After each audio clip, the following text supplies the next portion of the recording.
Good morning, friends. I've got huge news today.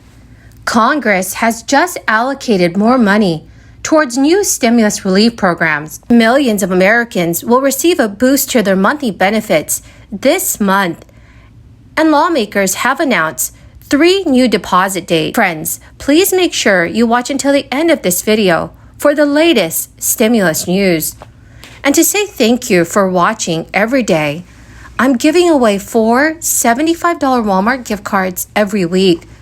If you would like to enter these giveaways, please make sure you click and like several of my videos and then comment below the keyword of each video that you watch. The more videos that you comment on, the greater your chance of winning the Walmart gift card giveaway. Because as was pointed out, the leader mentioned, inflation has been coming in hot, really hot, 9.1% year over year. And if you look at that, how that impacts across different products that people have to buy on a daily basis, groceries are up on average 12%, utility gas on average up 38%, and gasoline that you buy at the pump is up almost 60% year over year, and almost 90% since President Biden took office.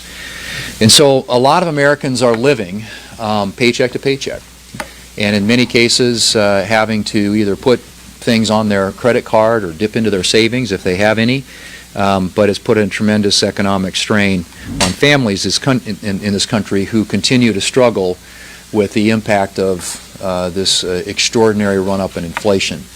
And of course, it all got started over a year ago when the Democrats passed their $1.9 trillion tax and spending spree. In that case, it was just a spending spree, but it's the textbook definition of too many dollars chasing too few goods. So the economy got overstimulated. They flooded the zone with so much money, and the American people are feeling the impact of it today. And so what is their solution? It's to spend more and to tax more.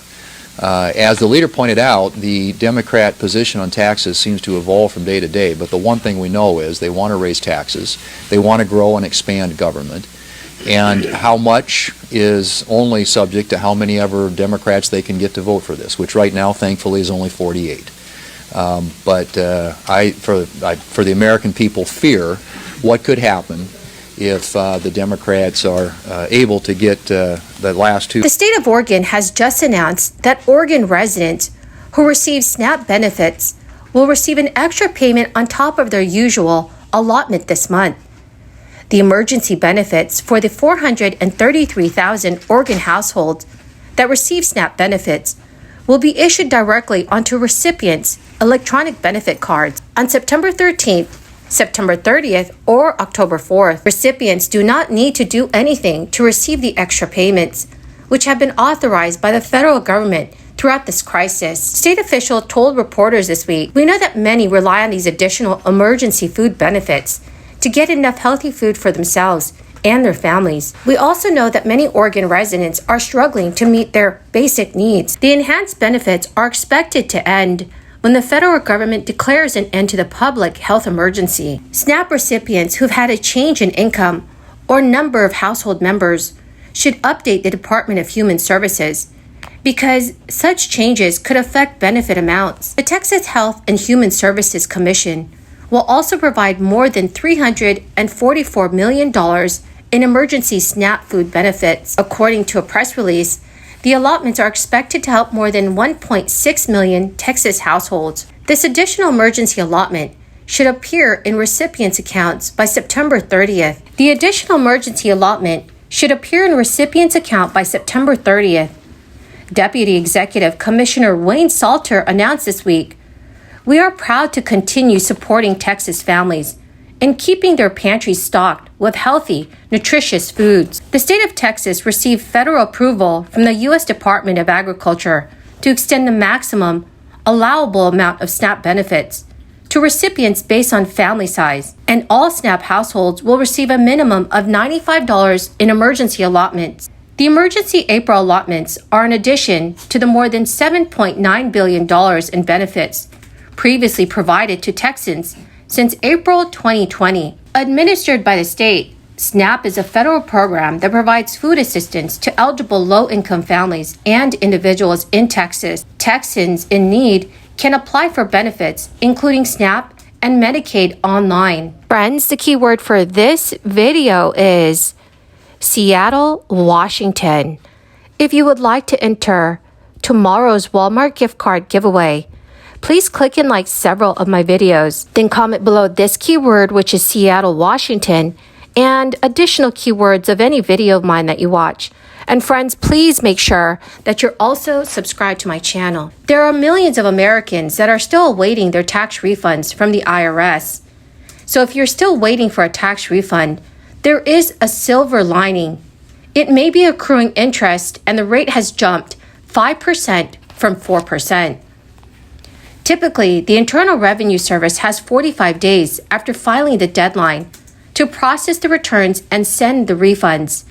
After that, the tax agency tacks on daily compounding interest. Tied to the federal short-term rate, IRS interest currently falls below 8.3% annual inflation, but it's significantly higher than the average savings account. While this may sound good, there is a downside. Your interest is taxable. IRS interest payments ballooned to $3.3 billion in the fiscal year of 2021, with a 33% spike from 2020 for individual returns. The easiest way to check the status of your refund is through the Where's My Refund tool on the IRS website. High call volumes have been an ongoing issue with many taxpayers who are struggling to reach IRS agents. During the first half of 2021, there were fewer than 15,000 employees to handle over 240 million calls. It is one agent for every 16,000 calls. It has been a very difficult period for the IRS as the agency wrestles with crisis-related backlogs. Back in May of this year, officials reported that the IRS started 2022 with about 8.2 million paper returns, and there were 1.7 million left as of May 6. IRS Commissioner Chuck Redding has said, "Our goal is to bring the IRS back to a state prior to the crisis. We have to process this paper so we can get back to the business of providing the service the taxpayers deserve." Also in March, Chuck Redding told House lawmakers he expects the backlog to clear by the end of this year. Well, my amazing and beautiful friends, that is the end of my daily stimulus update video. Thank you, dear friends, for joining me here every single day. I greatly appreciate every single one of you. The winner of yesterday's Walmart gift card giveaway was Lily K. Jordan. Congratulations, dear friend. To claim your gift card, please check your notifications page and send me an email. Or you can also send me a message on my Facebook page. Thank you, friends, and have a wonderful and blessed weekend.